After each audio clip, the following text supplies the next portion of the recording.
Hello दोस्तों, welcome to शाखा study. दोस्तों, एमएड एंट्रेंस प्रिपरेशन के लिए शाखा स्टडी की वीडियो नंबर 21 में आपका स्वागत है।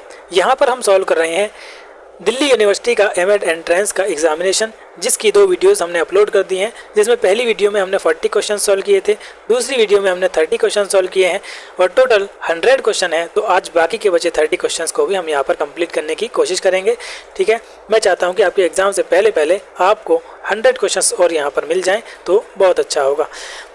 इसलिए उम्मीद है कि आज शाम तक ये सभी 100 क्वेश्चंस की वीडियोस आप तक पहुंच जाएगी, जिससे देखकर आप एक्सपीरियंस कर सकते हैं कि किस टाइप के क्वेश्चंस आपके एग्जामिनेशन में पूछे जाते हैं।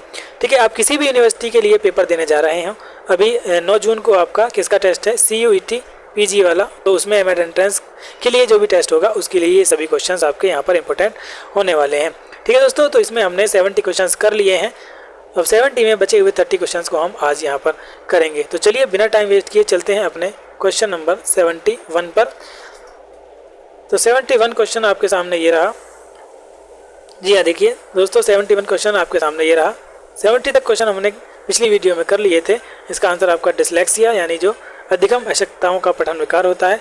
अगला क्वेश्चन है elaborative rehearsal is a way to transfer information from. विस्तृत अभ्यास जानकारी को स्थानांतरित करने का एक तरीका है। Long term memory to short term memory, sensory register to short term memory, sensory motor to long term memory या short term memory to long term memory. विस्तृत अभ्यास जानकारी को स्थानांतरित करने का क्या तरीका होता है? तो वो होता है आपका short term memory to long term memory. Option इसका डी यहाँ पर करेक्ट हो जाएगा। अगला क्वेश्चन है 72 फॉर ड्यूई चिल्ड्रंस आर, यानी यहाँ पर पूछा है जॉन डीवी के लिए जो बच्चे हैं वो क्या हैं। तो जॉन डीवी के लिए बच्चे, जॉन डीवी ने क्या कहा? बच्चे जो हैं सक्रिय अन्वेषक हैं, ये कहा था। यानी कि जो एक्टिव रिसर्चर हैं, एक्टिव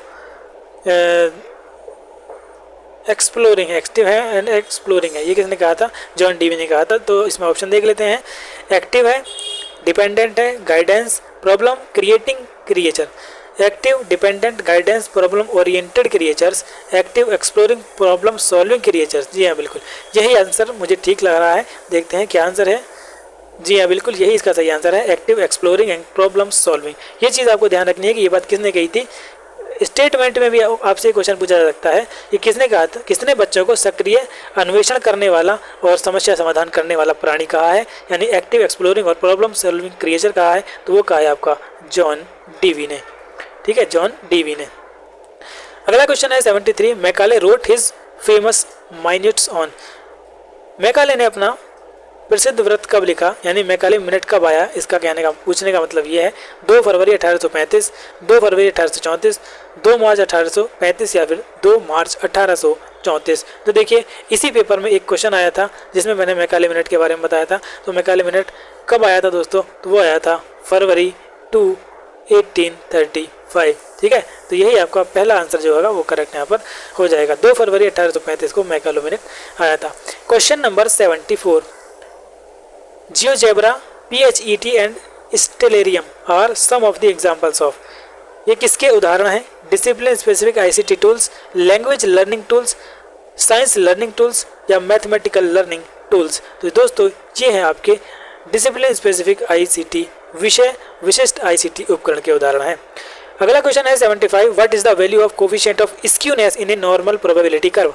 देखिए पिछली वीडियो में ही आपसे पूछा गया था, किसका पूछा गया था? कर्थोसिस कर्व का पूछा गया था कोफिशिएंट। वो था आपका 0.263 आई थिंक। और इसका जो होगा, इसका मैंने आपका बताया था स्क्यूनेस का कि इसका 0 होता है। तो जी हाँ, यहाँ पर आंसर देखिए बिल्कुल 0 सही आंसर है आपका। अगला क्वेश्चन देख लीजिए what type of data should be taken in sampling. नमूनाकरण में किस तरह के आंकड़े लेने चाहिए? Which can be easily studied, which can be easily selected, which represent the whole population या नन ऑफ द अबव। तो जब भी हम किसी चीज़ का नमूना लें तो उसमें ऐसे आंकड़े लेने चाहिए जो पूरी जनसंख्या का प्रतिनिधित्व करते हैं, यानी कि which represent the whole population. Option C इसका यहाँ पर आपका करेक्ट आंसर हो जाएगा। अगला क्वेश्चन है 77 common school system was recommended by. Common school system की संस्तुति किसके द्वारा की गई थी? Kothari commission, Hunter commission, secondary school commission या फिर नेशनल पॉलिसी ऑफ एजुकेशन 1986। तो कॉमन स्कूल सिस्टम की जो संस्तुति दी गई थी, रिकमेंड किया गया था, वो कोठारी आयोग के द्वारा किया गया था? कोठारी आयोग। अब आपको बताना है यहाँ पर कि कोठारी आयोग कब आया था, आपको बताना है हंटर कमीशन कब आया था, और आपको बताना है कि सेकेंडरी एजुकेशन कमीशन का दूसरा नाम क्या है, और मतलब सेकेंडरी एजुकेशन कमीशन कब आया था। ठीक है, इसका दूसरा नाम भी आपको बताना है। अगला क्वेश्चन, ओपन एजुकेशन रिसोर्सेज, मुक्त शिक्षा संसाधन क्या है? कैन मतलब के बारे में यहाँ पर बताना है। इसको कंप्लीट करना है सेंटेंस को। Can not be non digital resources, do not need any licence, permit no cost access, और आर प्रोप्राइटरी रिसोर्सेज, से संपैतिक साधन है। तो मुक्त शिक्षा संसाधन जो है उनकी यहाँ पर क्या क्वालिटी है? तो मूल्य रहित प्रवेश की अनुमति देता है, यानी परमिट नो कॉस्ट एक्सेस। अगर आपके पास पैसे नहीं है तब भी आप उसमें क्या है, एडमिशन ले सकते हैं। इसका आंसर हो जाएगा परमिट नो कॉस्ट एक्सेस। अगला क्वेश्चन आपके सामने 79 ये रहा, a teacher made her student work 1 extra hour during break for not finishing class assignment on time, the following is an example of. एक शिक्षक ने अपने छात्र को समय पर कार्य पूरा करने के लिए अंतराल के समय यानी जो ब्रेक होता है एक अतिरिक्त घंटे का काम करवाया। तो यह किसका उदाहरण है? पॉजिटिव रेनफोर्समेंट का है? जी नहीं। क्या दंड का है? हो सकता है। नेगेटिव रेनफोर्समेंट का है? नहीं। रिवार्ड का तो है ही नहीं। तो आंसर आपका यहाँ पर बी सही हो जाएगा, पनिशमेंट। पनिशमेंट के तौर पर ही तो उसने उसको बिठा कर रखा कि तुम्हें आज ब्रेक नहीं मिलेगा, तुम्हें यहाँ पर बैठकर 1 घंटे काम करना है। देखते हैं नेक्स्ट क्वेश्चन। नेक्स्ट क्वेश्चन है question number 80, inclusive societies need to recognise the presence of diverse citizens by providing. समावेशी समाज में विविध नागरिकों की उपस्थिति की पहचान देश के द्वारा उपलब्ध करने की आवश्यकता होती है। Barrier free environment, advocates to ensure implementation of disability reservation, educational facilities that benefit diverse learners, toilet facility in public spaces. तो यहाँ पर क्या पूछा गया है? यहाँ पर पूछा गया है समावेशी समाज में विविध नागरिकों की उपस्थिति की पहचान किसके द्वारा? अवरोध मुक्त वातावरण, आवश्यकता आरक्षण के कार्यान्वयन को सुनिश्चित करने के लिए, शैक्षिक सुविधाएं जो विविध शिक्षार्थियों को लाभान्वित करें, या सार्वजनिक स्थलों में शौचालय की सुविधा। तो यहाँ पर कौन कौन से ऑप्शन जो है वो आपके सही होंगे? A B A C D सही होंगे, ऑल होंगे, नन, या फिर बी सी। तो यहाँ पर देखिए सभी ऑप्शन सही हैं, सभी ऑप्शन जो है चारों के चारों ऑप्शन यहाँ पर सही हैं। अगला क्वेश्चन है आपका 81। तो क्वेश्चन नंबर 81 देखिए, अस्तित्ववादियों का स्वीकृत मूल्य है। The accepted values of existentialist is freedom, symmetry in nature, enlightenment, या फिर क्रीडेंशियल्स। तो अस्तित्ववादियों का स्वीकृत मूल्य दोस्तों क्या है? वो है स्वतंत्रता यानी फ्रीडम। अगला क्वेश्चन है 82। तो 82 क्वेश्चन में देखिए, the report of national education commission is entitled as, यानी राष्ट्रीय शिक्षा आयोग के प्रतिवेदन का शीर्षक क्या है? तो उसका शीर्षक एजुकेशन एंड नेशनल डेवलपमेंट, शिक्षा और राष्ट्रीय विकास, लर्निंग बाय डूइंग, करके सीखना, इंटीग्रेटेड डेवलपमेंट, समग्र विकास, या फिर नेशनल डेवलपमेंट रिपोर्ट, राष्ट्रीय विकास प्रतिवेदन। तो जो राष्ट्रीय शिक्षा आयोग की रिपोर्ट है उसका जो टाइटल होता है, उसका जो शीर्षक होता है वो होता है एजुकेशन एंड नेशनल डेवलपमेंट, राष्ट्रीय शिक्षा और राष्ट्रीय विकास। ऑप्शन ए इसका यहाँ पर करेक्ट आंसर हो जाएगा। क्वेश्चन नंबर 83 में है, the symbolic aspect of introducing local craft and production related skill and knowledge in the school in Gandhi's basic education was. यहाँ पर पूछा है कि गांधी की बुनियादी शिक्षा के अंतर्गत स्कूल क्रियाकलापों में स्थानीय शिल्प और उत्पादन संबंधी कौशल तथा ज्ञान को स्थान देने का प्रतीक रूप में कारण था। क्या कारण था? Allocation of substantive place in school to system of protest develop by oppressed group, यानी पीड़ित समूहों द्वारा किए गए विरोध स्वरूप को विद्यालय में एक महत्वपूर्ण स्थान का आवंटन करने का कारण था। Allocation of substantive place in the school to systems of manufacturing development by oppressed groups, पीड़ित समूह द्वारा विकसित उत्पादन प्रणाली को विद्यालय में एक महत्वपूर्ण स्थान का आवंटन करना। Number 3, allocation of substantive place in the school to system of resistance developed by oppressed groups, और यानी पीड़ित समूहों द्वारा विकसित प्रतिरोध व्यवस्था का विद्यालय में एक महत्वपूर्ण स्थान का आवंटन। और नंबर 4, पीड़ित समूहों द्वारा विकसित ज्ञान विज्ञान प्रणाली को विद्यालय में एक महत्वपूर्ण स्थान का आवंटन।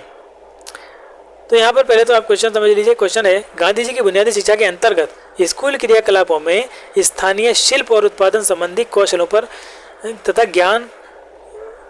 ज्ञान को स्थान देने का कारण क्या था? क्योंकि गांधी जी आप जानते हैं बुनियादी शिक्षा जो वर्तक शिक्षा योजना थी उसमें उन्होंने शिल्प और उत्पादन पर बढ़ावा दिया। क्यों दिया? तो उसका जो आंसर है वो आपका यही है कि पीड़ित समूह द्वारा विकसित ज्ञान विज्ञान प्रणाली को विद्यालय में एक महत्वपूर्ण स्थान का आवंटन।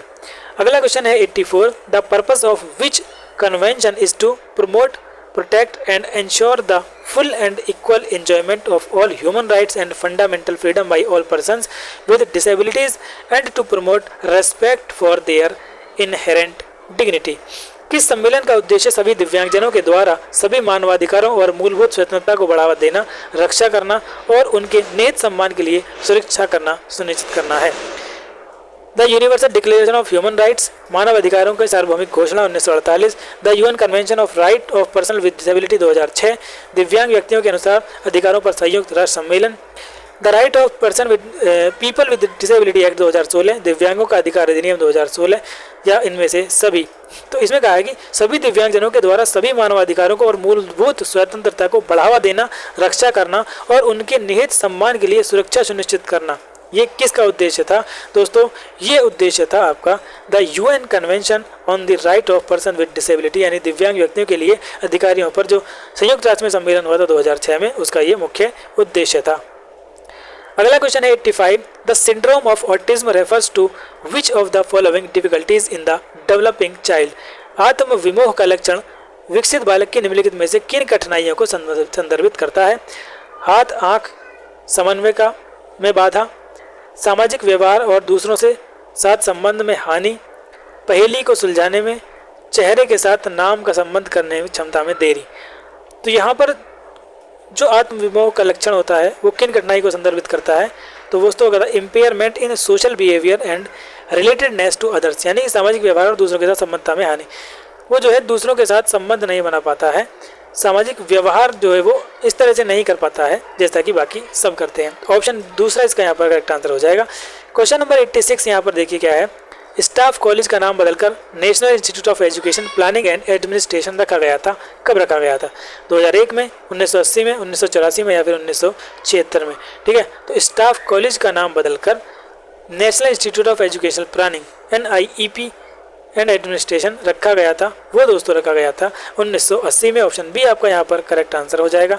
87, the idea of dash school clearly came from the two communities Gandhi and established in the South Africa, started in 1904 and dash which established in 1910 provided him with a lasting interest and faith in the potential of life in a dash। यहाँ पर 3 खाली स्थान दिए हैं, 4 आपको ये भरने हैं। डैश विद्यालयों का विचार स्पष्ट रूप से गांधी जी द्वारा दक्षिण अफ्रीका में स्थित किए गए 2 समुदायों से आया। तो कैसे विद्यालयों का विचार आया था गांधी जी के मन में? तो जो ऐसे विद्यालय जहाँ से कोई प्रोडक्ट भी बन सके, क्योंकि आपको पता है इन्होंने जो क्राफ्ट पर ध्यान दिया था कि स्कूल में भी बच्चे सीख भी जाएंगे और उससे खर्चा भी निकल सकेगा। तो उत्पादक स्कूल, जो प्रोडक्टिव स्कूल थे, उसका विचार पहले तो ये आ जाएगा। देखिए इन दोनों में से आपका कोई भी आंसर नहीं हो सकता है क्योंकि इसमें उत्पादक आना है। 2 समुदाय से आया, डैश फिनिक्स फार्म में शुरू किया गया। अच्छा, फिनिक्स फार्म 1904 में जो शुरू किया गया था, कहाँ पर? फिनिक्स फार्म में। अब इसमें देखिए, और टोल्स्टॉय जो 1910 में स्थापित किया गया था। अच्छा, ठीक है। यानी 2 फार्म वहाँ पर शुरू किए गए थे साउथ अफ्रीका में। पहला था फिनिक्स फार्म और दूसरा था टोल्स्टॉय फार्म जो 1910 में स्थापित किया गया था। फिर डैश जीवन में जीवन की क्षमता में उसे स्थायी रुचि एवं विश्वास प्रदान किया गया। ठीक है, तो यहाँ पर देखिए इसका ऑप्शन 2 है। इसका ऑप्शन होगा आपका ये वाला। कैसे? उत्पादक विद्यालयों का विचार दक्षिण अफ्रीका से आया, जो 2 समुदाय स्थापित किया गया था। सबसे पहला फिनिक्स फार्म 1904 में शुरू किया और टोल्स्टॉय फार्म वहाँ पर 1910 में शुरू किया गया। और ग्रामीण जीवन में, वहाँ पर ग्रामीण के जीवन की क्षमता में उससे स्थायी रुचि और विश्वास प्रदान किया गया था। ठीक है, तो ऑप्शन इसका ये यहाँ पर करेक्ट हो जाएगा। अगला क्वेश्चन है 88, the concept of blend learning does not involve. सम्मिश्रित अधिगम की संकल्पना सम्मिलित नहीं है। विभिन्न साधन और विधियों का एक साथ एकीकरण, शिक्षा की परंपरागत विधियों का एक साथ एकीकरण, इलेक्ट्रॉनिकली सभी प्रकार की संचार का एक साथ एकीकरण, या फिर कक्षा और ई अधिगम का एक साथ एकीकरण। यहाँ पर सम्मिश्रित अधिगम की बात कही गई है। ब्लेंडेड लर्निंग में क्या इन्वॉल्व नहीं है ये बताना है। तो दोस्तों यहाँ पर जो ऑप्शन आपका दूसरा है कि integration of all ways of traditional method of teaching, यानी शिक्षा की परंपरागत विधियों का एक साथ एकीकरण, ये यहाँ पर इसका करेक्ट आंसर हो जाएगा। अगला क्वेश्चन देखते हैं 89। The right of education act, Right of Education Act attempt to put power in local hands through local bodies. Which of the following is not responsible for the implementation of this act? शिक्षा का अधिकार अधिनियम स्थानीय निकायों के माध्यम से स्थानीय हाथों में शक्ति देने का प्रयास करता है। इस अधिनियम के कार्यान्वयन के लिए निम्नलिखित में से कौन जिम्मेदार नहीं है? नहीं पूछा है, तो यहाँ पर ऑप्शन देख लेते हैं। आपके पास 4 ऑप्शन है। State commissioner of protection of child right, village development officer, national advisory council या स्कूल मैनेजमेंट कमेटी। तो इसके लिए जो आपका जिम्मेदार नहीं है वो आपका विलेज डेवलपमेंट ऑफिसर, ग्राम विकास अधिकारी की इसमें कोई खास भूमिका नहीं होती है। अगला क्वेश्चन आपके सामने है 90। अब यहाँ पर ओनली 10 क्वेश्चन आपके लिए बचे हुए हैं, ठीक है। तो 90 क्वेश्चन यहाँ पर देख लीजिए। The major focus of national policy of education 1968 was on the related education to. शिक्षा पर राष्ट्रीय नीति 1968 का मुख्य केंद्र बिंदु शिक्षा क्या था? तो national development and child right, national development and social change, national development and vertical mobility, national development and health system. तो इसमें जो मुख्य केंद्र बिंदु था नेशनल एजुकेशन पॉलिसी 1968 का, वो था राष्ट्रीय national development and social change, राष्ट्रीय विकास और सामाजिक परिवर्तन, ठीक है। ऑप्शन 20 का यहाँ पर करेक्ट आंसर हो जाएगा। क्वेश्चन नंबर 91 देखिए। क्वेश्चन नंबर 91 है the method of induction was given by which of the following thinkers.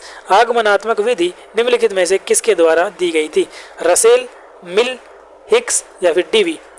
तो दोस्तों इंडक्टिव मेथड जो था, इंडक्टिव अप्रोच, वो दिया था आपका मिल ने। वो किसने दिया था? मिल ने। अब इंडक्टिव के साथ साथ आपसे यहाँ पर डिडक्टिव का भी पूछा जा सकता है, आगमनात्मक का पूछा है, तो निगमनात्मक का भी आपको यहाँ पर पता होना चाहिए। तो निगमन विधि जो है वो किसके द्वारा दी गई थी? दोस्तों निगमन विधि दी गई थी आपकी अरस्तु के द्वारा। किसके? अरस्तु, अरिस्टोटल के द्वारा। अगर मिल का पूरा नाम इसमें आता है तो आप लिखेंगे John Stuart Mill, John Stuart Mill, ठीक है। ये इनका पूरा नाम था, जो आपके आगमनात्मक यानी इंडक्टिव विधि के डेवलपर हैं। अगला क्वेश्चन है आपके सामने 92। The Constitution of India grants the right to religious minorities to conserve their language, script and culture and to establish their educational institutions based on the religion and language under।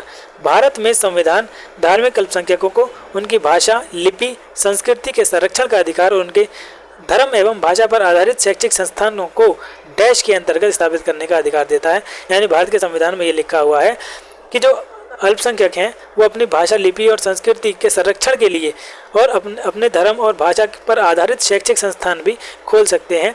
तो जैसे आप देखते हैं कि जो ये मदरसे होते हैं ये इसी कॉन्स्टिट्यूशन के जो इसी आर्टिकल का यूज़ करके ये जो मदरसे चलते हैं इसी आर्टिकल के यूज़ से चलते हैं। तो ये आर्टिकल 29 और 30 इसकी यहाँ पर परमिशन देता है कि आप जो है अपने धर्म से रिलेटेड शैक्षिक संस्थान यहाँ पर खोल सकते हैं अपने धर्म के संरक्षण के लिए। अगला क्वेश्चन है 93। The difficulty in dealing with equality in education as a theory is its exasperating vaguenesses because. एक सिद्धांत के रूप में शिक्षा के क्षेत्र में समानता में कठिनाई अपनी परेशान करने वाली अस्पष्टता के कारण है, क्योंकि it is based on political and philosophical meaning of equality. यह समानता के एक राजनीतिक एवं दार्शनिक अर्थ पर आधारित है। ऑप्शन 2 है it has complicated meaning with interesting implications. इसमें जटिल अर्थ के साथ रोचक निहिताएं हैं। It purports that all childrens life can't be theorised. इसका अभिप्राय है कि सभी बच्चों के जीवन का सिद्धांतीकरण नहीं किया जा सकता। और number 4 it treat all alike which offend against the notion and appropriateness. यह उन सभी के साथ एक समान व्यवहार करती है जो भी उपयुक्तताओं की धारणा के विरुद्ध आघात करते हैं। तो इसमें जो आपका सही आंसर होगा दोस्तों वो होगा option number D, it treats all alike which offend against the notion of appropriateness. यह उन सभी के साथ एक समान व्यवहार करती है जो भी उपयुक्तताओं की धारणा के विरुद्ध आघात करते हैं। क्वेश्चन नंबर 94 यहाँ पर देखिए।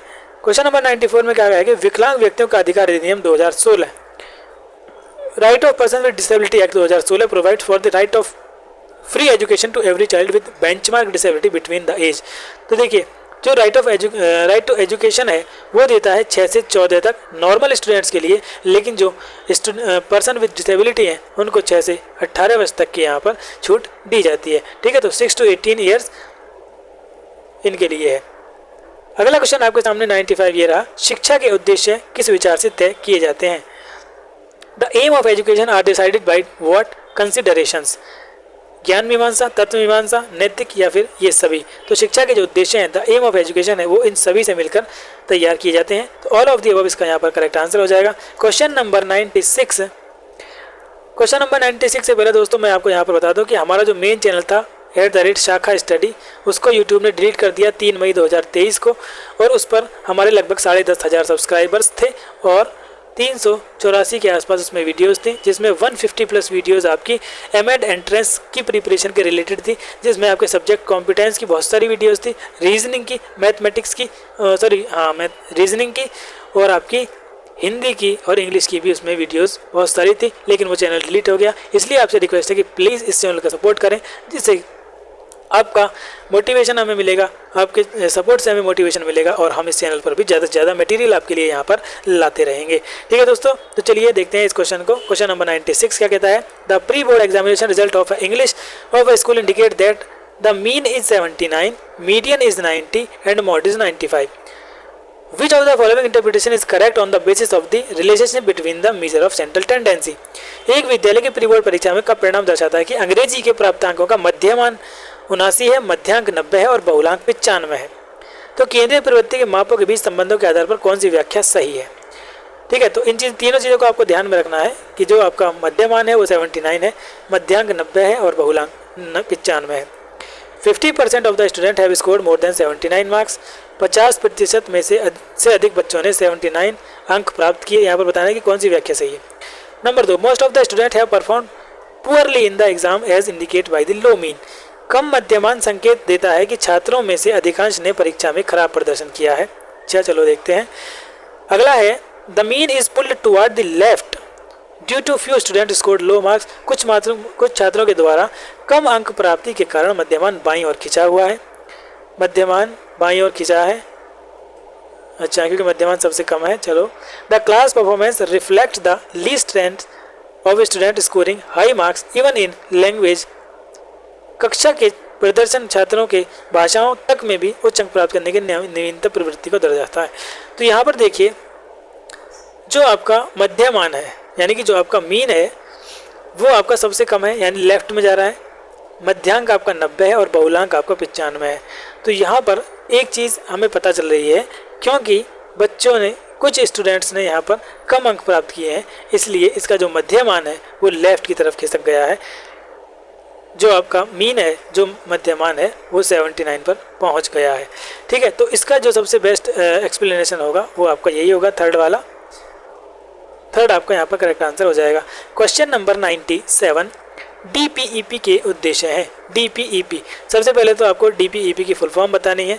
कमेंट में लिख दीजिए वीडियो पॉज करके DPEP की फुल फॉर्म क्या है। तो इसके उद्देश्य क्या क्या है, to reduce difference in enrolment, drop out and learning achievement among gender and social group to less than 5%। लिंक सामाजिक समूहों के बीच नामांकन अपव्यय यानी ड्रॉप आउट और सीखने की उपलब्धि में अंतर को 5% से कम करना। टू रेज एवरेज अचीवमेंट, औसत को बढ़ाना।